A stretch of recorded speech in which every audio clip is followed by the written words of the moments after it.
Hello, ladies and gentlemen. I want to preface this by saying all of this information is very speculative. It goes through translations, and we don't have any official statements from either party. But what we're covering today is the controversy that has come out in terms of how the off-season has been managed from Zeus's side and his agent and their negotiation with, of course, T1 and also their connection to Kiin.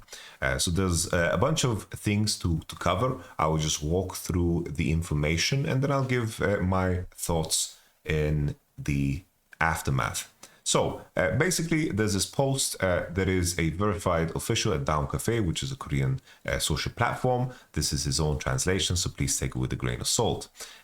So basically, he says, while I cannot get into much details, Kiin and Zeus are working with different agents on paper, but technically they're working with the same agent. I tried to verify this. I personally couldn't, so I don't know if this is true or not. I looked up the Lico Sports Agency, and it looks like a legit place. They are representing Kiin, and another top lane in Morgan, so maybe they are operating on different levels, but there is a crossover here. And obviously, if you are representing, like a lot of players in the same role, that can be, that there's no way you don't use information, and that there's a clear conflict of interest, right? So there is an incentive to make a separate organization that connects other players. This organization that claims to basically be the agent of Zeus seems to be such a low-key random thing. It is basically something called the Play Agency. They have an organization, like an esports org called Spear Gaming 2. It's very, very strange. It's like, why I cannot confirm if they are working together or not, or they're colluding here. It is very strange that Zeus is the one that has this organization as an agent. It just seems so random. They made a post as well that basically about the free agent process with T1 with the current Zeus. We have identified false rumors and information that is going out. We're also preparing for monitoring and response. A lot of the stories understood by our agency. So basically, there are people that are just smearing Zeus in the community, and I want to make it clear that it's different from the recorded facts. So they are saying right now here, we have some facts in terms of how things went down, and we can prove all of you wrong. We also check the situation damage to the player, and we will organize and post the entry door. If the player constantly sees damage negotiates need, we'll open all courses. So this is basically like saying that we will take legal action against people smearing our player and this is just a statement, right? This is a statement from the agent that represents Zeus. So we continue. T1 and Zeus got into a verbal agreement. This is a very, very big deal, right? You make a verbal agreement. You are basically then just finalizing contract details and making sure everything is in paper. But it means that you've agreed to the conditions and you're preparing all the paperwork to, of course, put it into ink. This is what a verbal agreement is. It is binding and is often, especially when you have these periods before off-seasons land, because players need to be signed at a specific date, depending on the region. I believe in Europe, it's the 18th of November is where the off-season exactly starts. Before that, to prepare for those, verbal agreements are made and then contracts are inked and signed when the off-season period starts, to give some leeway and make it more fair. But it's all bullshit because verbal agreements are being made, right? Just so you're in the loop. And these agreements are binding. Zeus's agent started testing waters against T1. T1 offered the max they can go up to and asked Zeus' agent to notify them with Zeus's decision prior to Kiin signing. Agent went rogue and did not respond to T1 until Kiin signed. Then later they responded to T1 saying we should start negotiating again on 19th when Zeus gets free agency, which made T1 come up with more money. Then Our Life came in with the offer which was 400k more than what T1 offered. There was a rumor that 3-4 mil was the offer from How Life, but apparently that is not true according to this person. T1 noticed that Zeus' agent was in contact with HLE, got mega disappointed, angry, and immediately called Doran's agency to sign him. T1 was working on branding ZOFGK and was ready to offer as much as they can, including a multi-year contract to meet the players' demand. But now they're super pissed because of Zeus's agent started walking on tightrope to do. Don't know how to translate this part. Basically means it's like this person, he crossed some lines, right? He crossed some lines in terms of how he worked. For the fact that the play and Lico Esports are sharing the same route, even though they're listed as separate entities, and going rogue in the middle of negotiations and cancelling on verbal agreement, T1 is now thinking of working on gathering evidences for Zeus's agents' legal actions. Once they're done, they will pursue legal actions. T1 is also thinking of sharing this with media. T1 is very angry. The branding, which they are pushing as success of Faker's legacy, no longer exists. Merch orders are constantly getting cancelled. T1 is thinking of going full out against the play. Especially since the CEO of T1 shouted in front of T1's front office that he's not going to let this one go. So basically, Joe March is also doing an AME on FM Korea. We're going to analyze and not analyze, check out some of his answers. I'm going to post that when that happens. Post also mentioned the play toying with T1 ruined T1's plan. They could have maybe made an offer to Kiin. And in the end, there are things that are much worse than what I'm sharing, which is very, very ominous. Someone in the comments mentioned here, this is worse than the Kana situation. As far as I remember, the Kana situation, it was basically... It was a very bizarre situation where Kana claimed to have a verbal attachment to his contract with someone that sadly and unexpectedly passed away in the T1 organization. And that verbal agreement, he mentioned that he had it, which basically mentioned that in a world where his contract, he basically had a contract in 2021, also 2022, 2-year contract, and if he didn't get a salary increase, that he would be allowed to go into free agency coming in 2022. This is not something that T1 knew of, and they wanted to, of course, act on the contract that they signed in their best interest. But I remember that the conclusion was peaceful, that Kana was offered a 50k increase coming into the second year, and in the end he was sold. So I think that was very, very peaceful. This doesn't seem peaceful to me at all. There was another post here from a reporter that I believe also works for Naver. And I think that the crucial details here was that, Zeus was asking for a contract length that was very long, 3 plus 1 years. He wanted a very, very long contract. With a guaranteed salary that was competitive with our life. But basically when SKT, basically T1 proposed a 1 year or 1+1, considering the increase in the amount. In response, Zeus mentioned the 2-year plan. So basically, if he wanted the money that he expected, right? If he wanted the money that he expected, then he would have a shorter contract.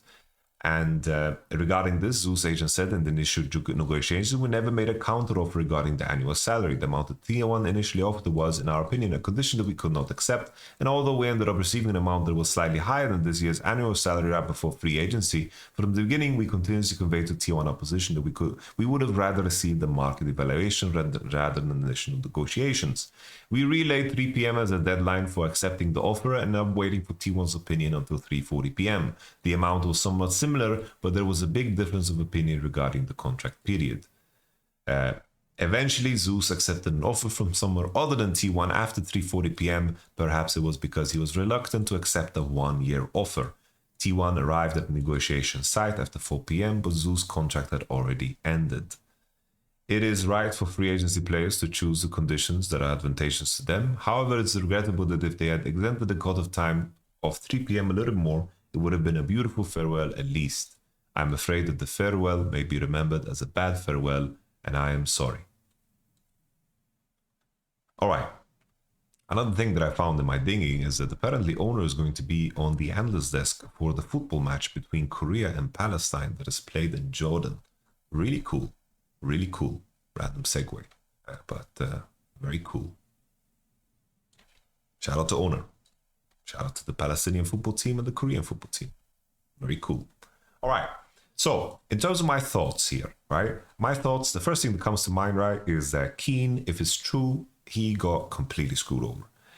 From a strategic point of view, right, Kiin, looking at the top laners that are available in Korea, there's very, very little of them, right? Very, very few top laners that are great. There's basically Kiin and Zeus, the How Alive, Genji, and of course T1 are competing for. These are the best top laners. There's not a lot of top laners in Korea, right? The two top laners that went to Worlds, of course, Doran, and then finally, Kiin, right? The top lane pool is very narrow in Korea.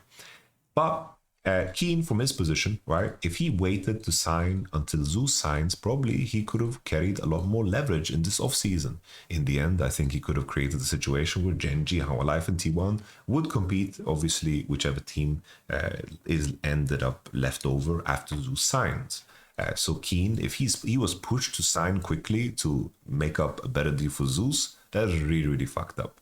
But there could be a scenario where Kiin, doesn't want to play the leverage, right? Could be a scenario where he's just happy with the deal, happy with the team, wanted to stick with it, didn't want to move on, and didn't want to cause complications, and wanted peace, and wanted to build a loyalty with Genji. That could be perfectly fine, right? I'm just talking from a strategic point of view. He could have created a lot of leverage here. An example that I have is, for example, 2020, Reckless was the AD. After 2020 Worlds with Hilly, he dominated, looked super, super good coming into the, of course, free market, especially because Perks was moving back to mid lane and then, wanted to play mid lane. He was the AD carry, and G2 and Fnatic were fighting for him, all right? Fighting for him. The other AD carries were just waiting because they were hoping to get into the spot where, of course, Reckless didn't go. So all the AD carries, everyone was just waiting. In the end, G2 managed to sign Reckless. He joined, and Fnatic were just waiting. They didn't sign any AD carry. I was on that team back then. We're just waiting for Reckless' decision, and he decided to go with G2. And then we committed to upset, and then all the dominoes fell, right? Because it was a question of priority, and then there was a question of choice. And then, of course, these players wanted to wait out Reckless because he had the most leverage in that position. In this offseason, Zeus and Kiin in the top lane, of course, had that, right? Second, if T1 and Zeus, something that is very concerning, right? If this verbal agreement actually happened, and this was something that was used to maybe make Oner sign, or maybe make Kumayushi sign, that could be very, very bad, right? That could be the worst case scenario. If this was a verbal agreement and everything was set in stone and everything was agreed to, and T1 lost opportunities with other players and they used this information to sign other players, that would be the worst case scenario, and also a reason to be very, very angry, right? If the verbal agreement was in place and a lot of wheels were in motion already in terms of the merch that was being created and the story, and of course everything that is built, a lot of wheels are in motion and a lot of things, of course, are cooking, right? But considering what is stated here, that T1 was negotiating actively, they obviously wanted to sign Zeus, and they wanted to do so.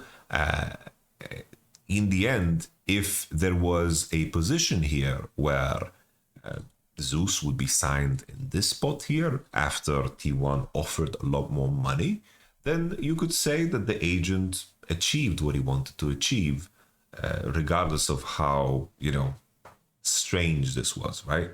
If the incentive for the client is to get him as much money as possible, then that's crucial. But keep in mind here that T1 offered this money with a different contingency, because probably from T1's perspective, they can guarantee a certain amount of revenue this year off of the merch that they can create off of the group. But if he's going to be paid the amount that he's offered this year for the future, they can't guarantee that that's going to be, from a budget perspective, something that makes sense. Let's say coming into the next year, they don't win the World Championship and they don't have the same buzz, the same hype that they do in the current year after winning 2 World Championships. Money changes. And if T1, from a budget sense and a money sense, if they wanted to offer this money and to keep together the team, they can't offer the long length contract that Zeus wanted. And that's where, probably How Alive won out on. They probably offered Zeus a very, very long contract with that amount of money. So I think that this 3-4 mil thing, maybe this is the complete the complete contract, right? It could be that this is the complete offer of the contract, where maybe the guarantee is what is giving Zeus a lot of comfort here. Maybe the contract with How Life is 3 years and he's being paid 400k more. That adds up a lot, and it gives Zeus a lot of safety, right? I'm just mentioning this because maybe this was the deal breaker, and I think that's important to highlight. So they were very upset that he was in contact with HLE, probably tied to the verbal agreement again, right? That they are upset that this happens. But the main thing here in the aftermath is that if any of this is true, right? If there was foul play, either Zeus got screwed over by his agent, or Zeus was just pushing and leveraging its position as much as possible to get the money. Or finally, right, maybe either the agent acted bad or T1 acted out of sorts. I'm not so sure what it is, right? And it's so tough to reach conclusions of bits and pieces, but what we do know is that the truth should come out, right? The truth should come out. Because if nothing comes out of this from either side in terms of how they manage the PR of this from T1 side, Joe Marsh's side, if nothing comes out, then we just have to assume this is all untrue, right? But there is an incentive here to talk about this publicly. From T1 side, I think it's very important that they showcase to their fans that they tried as hard as possible to keep the roster together, and there was nothing they could have done to make Zeus stay. That is very, very important for the PR of this, right? And from Zeus's side, obviously, like, he has an incentive to also showcase that he didn't navigate the situation in a poor way, right? Him choosing to go to a different team, that's entirely up to him. But and I don't think there is any fault in that, right? He understood his position, and being the final piece to sign for T1 is also a great position of leverage.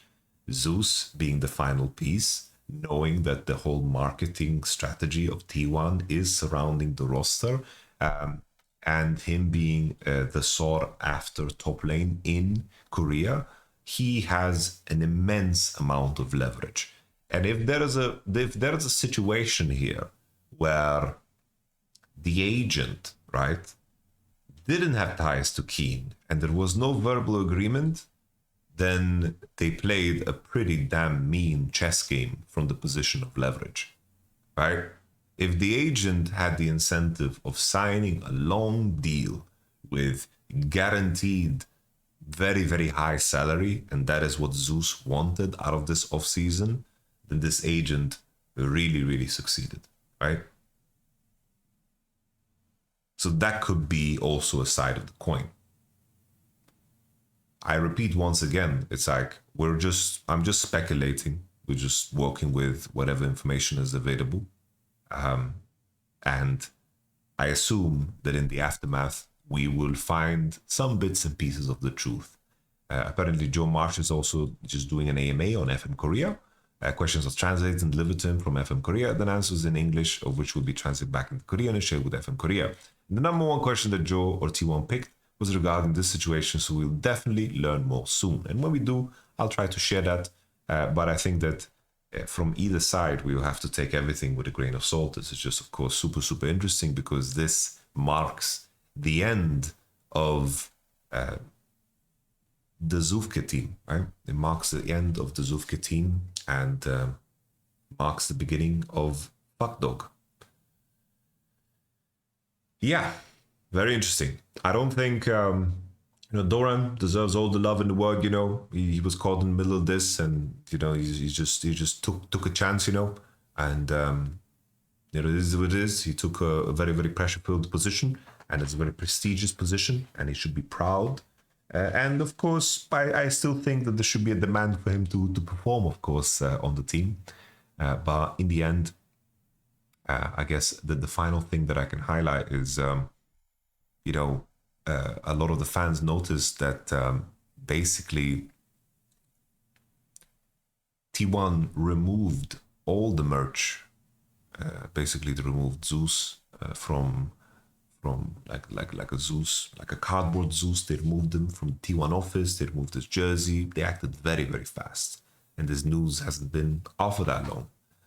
And while it's been a while since T1, lost a player, I do feel like if things were done in a nice way, like from T1's perspective, if things went down in a good way, I think that you'd really, really want the ending to be as sweet and nice as possible for both parties.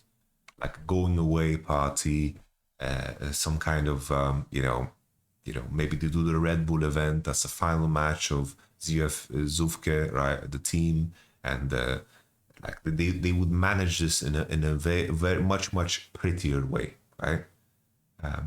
Well, I can understand why T1 would be so angry and fuming over this. So now we're just waiting for the aftermath, ladies and gentlemen. We're just waiting for the aftermath. So with that being said, if you have watched this video till the end, bless you and bless your face. I'll catch you on the next one. Let me know what you think. What do you think about all of this? It is crazy that this is like the ending of Game of Thrones, man. This is like the ending of Game of Thrones, beautiful storyline, and then the script writers just went haywire in the end. And this would just be a very, very sad ending to everything if it ended in a bad way. But maybe, just maybe, Zeus or any player leaving, maybe there was no good way to depart, right? Maybe there was just no good way to depart. Who knows? Some things we will never find out. Bless you and bless your face. Bye-bye.